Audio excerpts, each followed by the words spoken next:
I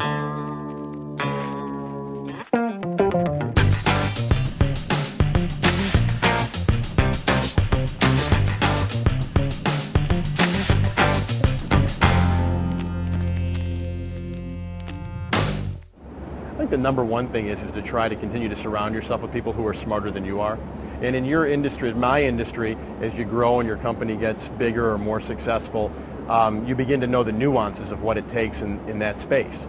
But to talk to people who are outside of the space, who are more accomplished than you are, but to realize that what's in it for them to meet with you. And I think it's really important to make sure that you find people who, there's a group of people that will meet with anybody all the time, and I'm not sure that's necessarily the right group of people. And it's finding people outside of your industry, outside of your space, because you can get very insulated in your own world of people that work for you, that make your ego feel good, that make you feel like, they give you the financial abilities to go and do the different trips and vacations and sporting events that you want to do. But that doesn't necessarily make you smarter. It doesn't drive the creativity.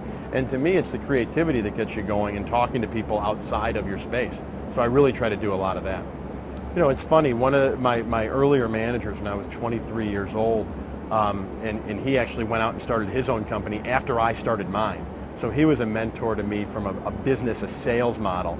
And he told me a time that he was out in a sales meeting. He came into a new role as a vice president of sales, was calling on the largest prospect client in their space. And he went in, and there were 10 people in front of him. It was a panel.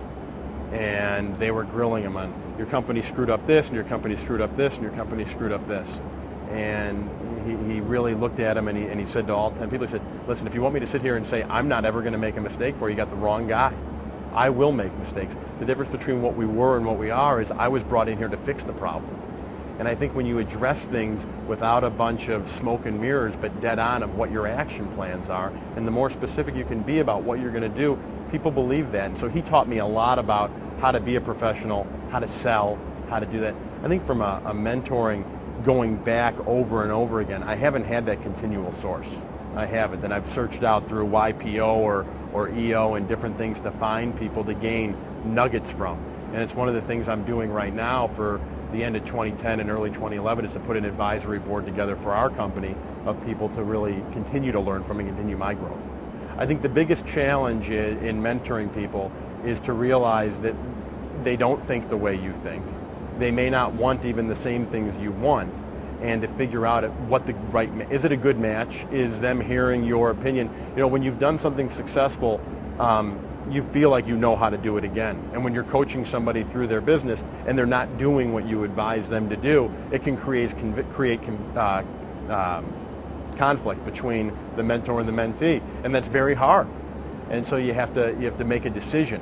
And I learned this probably a year or two into meeting with other entrepreneurs or people who are trying to be entrepreneurs, that you have to go with it though. I used to be like, well, if you don't want to do it, it's okay. I'm just here as an advisor. And I don't think that helps anybody.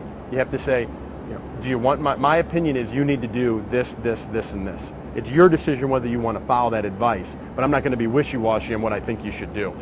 And I think when you do that, then you know that you're putting your best foot forward to help them. And they have to make their decision. It doesn't mean I'm right. It just means I have to give them my opinion and be confident in that opinion.